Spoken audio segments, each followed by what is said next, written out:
Hello everyone, welcome to Studify Success. So today we will start with the chapter 5 Print Culture and Modern World of class 10th. In this chapter we will discuss about how the print culture comes into the modern world of India. India में print culture को कैसे ले आया गया China और Japan के through. What is print culture and what is print culture in modern world, तो हम इसमें ये पढ़ेंगे. तो in earlier kind of print technology was developed in China, Japan and Korea. In China books were printed by rubbing paper against ink surface of wood block. Early time पे print technology develop की गई सिर्फ 3 countries में, जो कि हैं China, Japan और Korea. China में जो बुक्स प्रिंट करी जाती थी उनको रबिंग पेपर यूज़ किया जाता था. रबिंग पेपर पर इंक सरफेस की जगह वुड ब्लॉक यूज़ की जाती थी. In earliest kind of print technology was developed in China, Japan and Korea. In China books were printed by rubbing paper against ink surface of wood block. अब हम पढ़ेंगे first printed books, मतलब जो books print की गई थी पहली बार China, Japan में, उनके बारे में पढ़ेंगे. Print books, first printed books in China in 17th century. Use of print diversity in China because of booming urban culture. 17th century की बात है जब प्रिंट कल्चर चाइना में आया था. तब प्रिंट डाइवर्सिटी थी वो चाइना में डेवलप हो चुकी थी because of booming urban culture. Urban culture जो था वो चाइना में प्रिंट कल्चर लेकर आया. अर्बन कल्चर जो था वो ज़्यादातर प्रिंट को यूज़ करता था चाइना में. तभी जो फर्स्ट प्रिंटेड बुक्स थी चाइना में 17th सेंचुरी में ही बननी शुरू हो गई थी. Print in Japan, Buddhist missionary. अब हम जापान के बारे में पढ़ते हैं. Buddhist missionary from China introduce hand print technology into Japan. Buddhist missionary जो थी चाइना में उन्होंने इंट्रोड्यूस किए hand print technology. Hand print technology क्या थी? वुड ब्लॉक्स से अपने मार्क बनाए जाते थे, वुड ब्लॉक से अपने अल्फ़ाबेट बनाए जाते थे, वुड ब्लॉक से अपने डिज़ाइंस बनाए जाते थे, जिनसे वो बाद में उनको बुक्स पर प्रिंट करते थे with the use of vegetable oils. जो ग्रीन वेजिटेबल्स होती थी उनके ऑयल्स निकाल कर उनका कलर बनाते थे एंड उस कलर से फिर इंक्ड सरफेस किया जाता था जापान में. तो जापान में जो बुद्धिस्ट मिशनरीज़ थी उन्होंने ये सब शुरू किया था. तो जापान में इस तरीके से प्रिंट की गई बुक्स. और अब हम पढ़ेंगे कि how increase in demand for book की इतनी डिमांड दोनों देशों में कैसे थी, मतलब जापान चाइना में बुक्स की इतनी डिमांड क्यों थी उस वक्त पे. Book fair world held at different places. Production of hand written manuscripts, knowledge were transferred orally. जो बुक फेयर थे उस टाइम पर वो डिफरेंट प्लेसेस पर लगाए जाते थे, मतलब जितनी भी बुक्स बनाई जाती थी उनके बुक फेयर होते थे. एक तरीके का मेला लगता था बुक्स का. वहाँ पर आकर लोग चीप रेट्स पर बुक्स खरीद सकते थे. और production of hand written manuscripts, काफ़ी सारी मैन्यूस्क्रिप्ट्स यानी कि पुराने टाइप की मैन्यूस्क्रिप्ट्स जो थी उनको हैंड रिटन लिखा हुआ उसको भी प्रोडक्शन में लाया गया, यानी उसको भी प्रोड्यूस किया गया था उस टाइम पर. नॉलेज वर ट्रांसफ़र ऑरली, और कई लोग ऑरली नॉलेज भी ट्रांसफ़र करते थे कि इस बुक में ऐसा है, इस बुक मतलब हर एक बुक का अपना नॉलेज वो ऑरली भी ट्रांसफ़र करते थे इन दोनों देशों में. तो इस तरीके से जो बुक्स की डिमांड इन दोनों देशों में वो काफ़ी ज़्यादा थी. अब हम पढ़ेंगे religious debate and the fair of print. हम क्या पढ़ेंगे अब? Religious debate and fair of print. Religious debate यानी कि धार्मिक डिबेट उस टाइम पर कैसी थी और लोगों के अंदर प्रिंट का किस तरीके का व्यवहार या किस तरीके का नेचर उन्होंने प्रिंट का बना रखा था. Print create possibility of wide circulation of ideas. Print उस टाइम पर काफ़ी तरीके के आइडियाज़ बनाने में मदद करता था लोगों की। कैसे मदद करता था?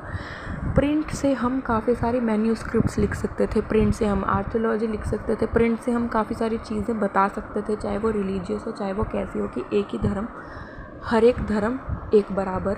हम काफ़ी सारी चीज़ें लोगों ने उस टाइम पर प्रिंट के थ्रू ज़ाहिर करने की कोशिश करी। कई लोगों ने अपने शब्दों को प्रिंट के थ्रू लिखना शुरू किया। इस तरीके से काफ़ी सारी बुक्स बनी। And through print message they could persuade people to think differently. Print message यानी कि अपने मैसेज को, जो उनके ब्रेन में मैसेज आया कि हम ये चीज़ कर सकते हैं, हम इस देश में ये चीज़ कर सकते हैं, उन्होंने उस चीज़ को प्रिंट कर लेकर आए। प्रिंट में उन्होंने अपनी लिखाई से लिखा, हैंड रिटन। उससे क्या हुआ, जो पीपल की थिंकिंग थी, सब लोगों की थिंकिंग थी, लोगों का व्यवहार था, वो सब डिफरेंटली चेंज्ड हुआ। Many were apprehensive of effect that easier access to print.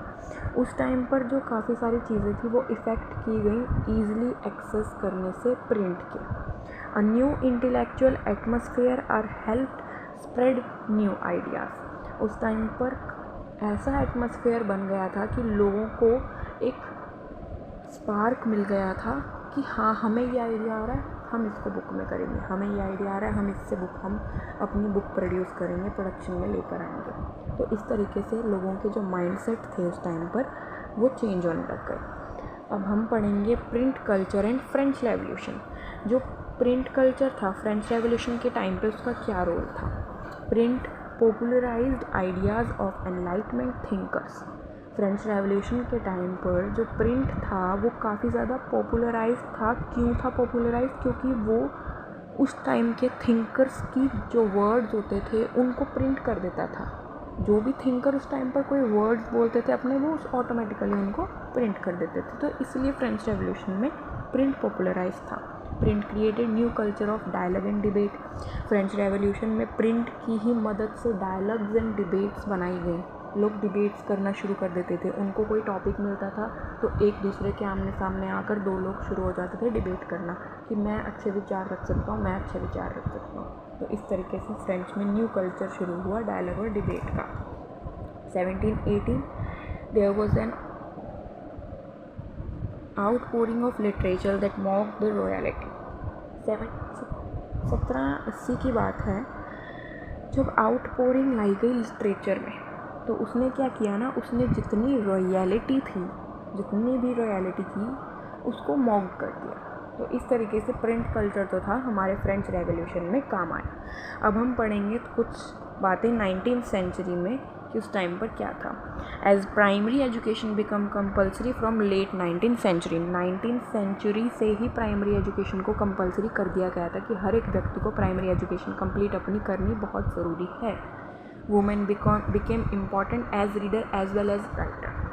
Women's को उस टाइम पर इतना हक दे दिया गया था कि वो राइटर भी बन सकती हैं अगर वो रीडर हैं, अगर वो किसी बुक को पढ़ रही हैं। और अगर किसी वुमेन को अंदर से ये है कि हाँ, हम बुक अपनी खुद से लिख सकते हैं, अगर किसी वुमेन को वो बहुत अच्छी थिंकर है तो वो लिख सकती है अपनी बुक, इतना राइट उनके पास था। वो रीडर भी थी तो राइटर भी थी 19th सेंचुरी में। In 19th century lending libraries in England लोएट middle class people. 19th century में जो लाइब्रेरीज़ थी इंग्लैंड में, वो मिडिल क्लास पीपल के लिए मुफ्त में खोल दी गई थी, बिल्कुल मुफ्त में खोल दी गई थी। और अब हम पढ़ेंगे प्रिंटिंग इन इंडिया। इंडिया में प्रिंटिंग किस तरीके से करी गई। Printing press came to India with Portuguese missionary in mid 16th century. Portuguese missionary 16 century के मिड में प्रिंटिंग प्रेस को इंडिया में लाया गया। जैसे ही प्रिंटिंग प्रेस इंडिया में आई, first Tamil book printed in कोड इन 1579 BC।